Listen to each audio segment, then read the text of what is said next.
Hello everyone, welcome to the Andaman series. हम लोग Havelock पहुंच चुके हैं और हमने यहाँ पे एक स्कॉर्पियो बुक की है 2 दिन के लिए, जिसमें वो हमको राधानगर बीच, काला पत्थर और जेटी से हमारे रिजॉर्ट तक पिक एंड ड्रॉप देगी। हमारा 2000 का रेट फाइनल हुआ है। ये हम डॉल्फिन रिजॉर्ट पहुंच गए हैं। ये one of the best property है हैवलॉक में रुकने के लिए। ये गवर्नमेंट ऑपरेटेड प्रॉपर्टी है।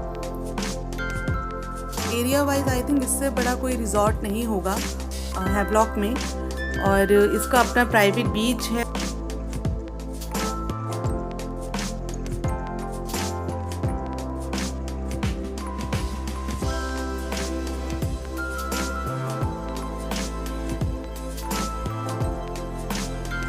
हमने चेक इन करके थोड़ी देर रेस्ट किया। उसके बाद हमने एक बाइक रेंट पे ली, एवेंजर। ये अराउंड 1000 रुपीज़ है इसका रेंट पर डे का। हमने बाइक इसलिए रेंट पे ली क्योंकि हमने ऑलरेडी तो कैब बुक कर रखी थी, बट बाइक से क्या है कि आपका जो बाकी का टाइम है उसमें आप बहुत कुछ एक्सप्लोर कर सकते हो। डॉल्फिन रिजॉर्ट के जस्ट सामने ही है फेमस सी फूड रेस्टोरेंट। हमने वहाँ पे लंच किया। उसके बाद हम निकल पड़े अपने साइट सीइंग के लिए राधानगर बीच। हमने स्कॉर्पियो बुक की थी, बट हमारे टैक्सी वाले ने उस दिन अर्टिगा भेज दी। दैट्स ओके, दोनों ही कार्स बहुत कंफर्टेबल हैं। हैवलॉक एक बहुत छोटा आइलैंड है। इसका आई थिंक 18 किलोमीटर का ही रास्ता है, और राधानगर जाते वक्त इतना सुंदर व्यू मिलता है, पूरा जंगल जैसा आपको फील आएगा। बहुत बहुत ब्यूटीफुल है हैवलॉक। राधानगर बीच के बाहर ही आपको बहुत सारी शॉप्स मिल जाएंगी, जहाँ पे आप कपड़े ले सकते हैं, फूड ले सकते हैं, और भी ज़रूरत का सामान उधर मिल जाता है। रेट्स थोड़े प्रीमियम है, ऑफ कोर्स वो आइलैंड है, बट फिर भी आपको कुछ अगर भूल गए हो तो कोई प्रॉब्लम नहीं, वहाँ सब मिल जाता है।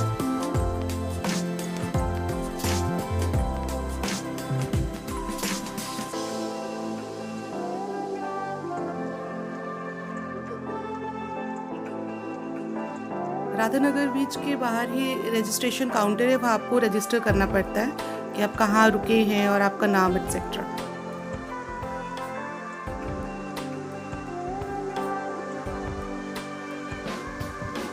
राधानगर एक ब्लू फ्लैग सर्टिफाइड बीच है, और नो वंडर ये एशिया का नंबर 1 बीच रह चुका है।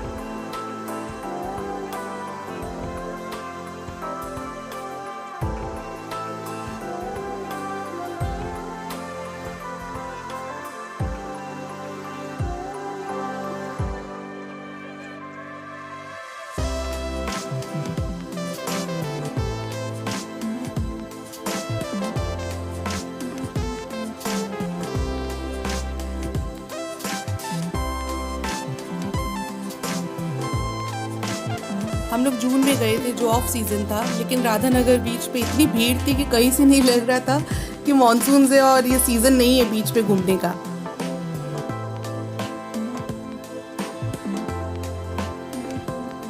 राधानगर पे आप सी में नहा सकते हैं, वहाँ पे आप सैंड कैसल बना सकते हैं, वहाँ टाइम स्पेंड कर सकते हैं, सन बाथ ले सकते हैं। और जो सबसे ज़्यादा फेमस है राधानगर बीच जिसके लिए, वो है वहाँ का सनसेट। बट वहाँ का अगर सनसेट आपको देखना है तो आपको आना पड़ेगा नवंबर के टाइम, तब आपको क्लियर सनसेट देखने को मिलेगा। Winters are the best time to visit Andaman and Nicobar island. 2004 में राधानगर बीच को एशिया का नंबर 1 बीच डिक्लेयर किया गया, और नो वंडर ये इस टाइटल को डिजर्व करता है। राधानगर बीच का एक्सपीरियंस बहुत अच्छा रहा, वहाँ बहुत एंजॉय किया हमने।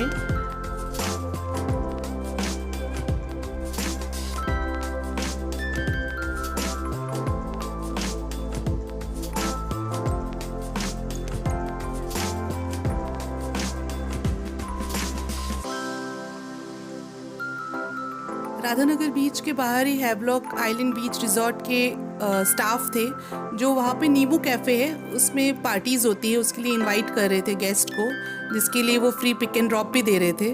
तो हमने कहा चलो ठीक है, ट्राई करते हैं।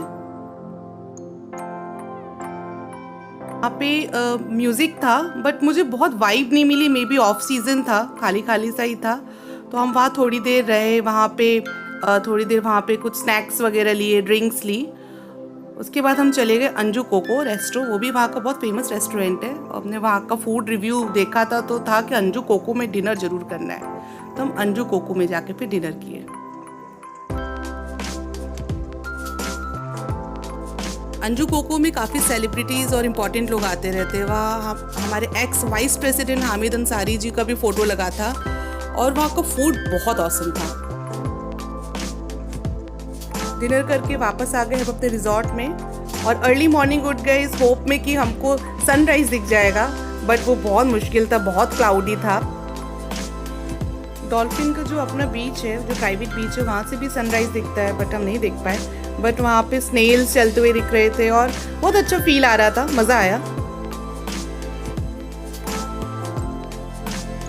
हम रूम में जाके फ्रेश हुए और फिर आगे ब्रेकफास्ट करने के लिए। वहाँ पे बुफे ब्रेकफास्ट था जो कॉम्प्लीमेंट्री था, जो भी स्टे कर रहे हैं उनके लिए। ब्रेकफास्ट में हमको bread, butter, eggs, sambar, uttapam और पूरी भाजी भी मिली। जूस थे, कॉर्नफ्लेक्स थे, फ्रूट्स थे एंड ऑफ कोर्स चाय कॉफ़ी तो रहती ही है।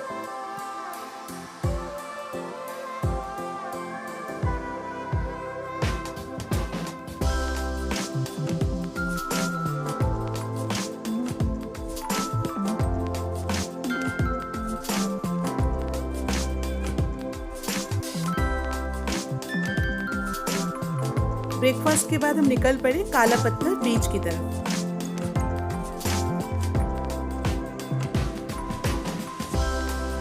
काला पत्थर बीच के बाहर भी ढेर सारी शॉप्स मिल जाएंगी जहाँ पे सोविनिर्स और ज्वेलरी, सीपी की बनी हुई चीज़ें सब मिल जाती हैं। इवन कपड़े वपड़े भी मिल जाते हैं ज़रूरत के, वहाँ भी आप नहा सकते हैं। बट काला पत्थर बीच जो है वो राधानगर बीच के कंपैरेटिवली बहुत शांत और बहुत काम है और मुझे तो बहुत सुंदर लगा। मुझे राधानगर बीच एंजॉय करने की जगह लगी और काला पत्थर रिलैक्स करने की।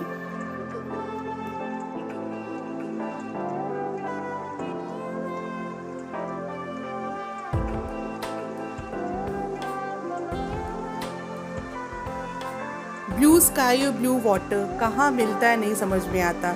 इतना सुंदर विजुअल, इतना सुंदर व्यू। काला पत्थर पे टाइम स्पेंड करने के बाद हम वापस आ गए अपने रिजॉर्ट में।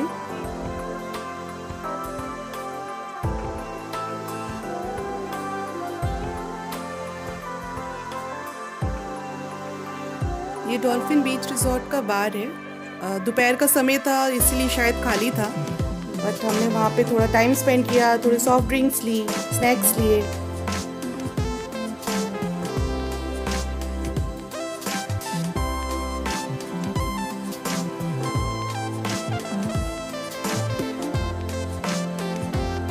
बाहर से भी बीच का बहुत सुंदर व्यू आ रहा था।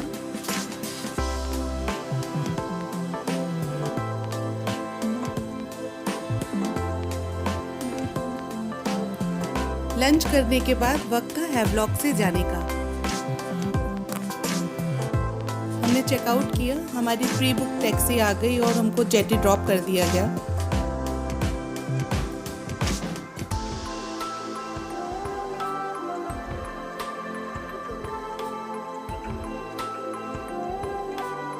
हमने ITT मैजेस्टिक फेरी बुक की थी, बट किसी रीज़न की वजह से वो कैंसिल हो गई और जो ITT मैजेस्टिक के पैसेंजर्स थे उनको मैक्रूज में शिफ्ट किया गया। और हैवलॉक से हम निकल पड़े वापस पोर्ट ब्लेयर की तरह, जहाँ से हमको पकड़नी थी दिल्ली की फ्लाइट। सीरीज़ के लास्ट पार्ट में है हमारी पोर्ट ब्लेयर से दिल्ली की जर्नी।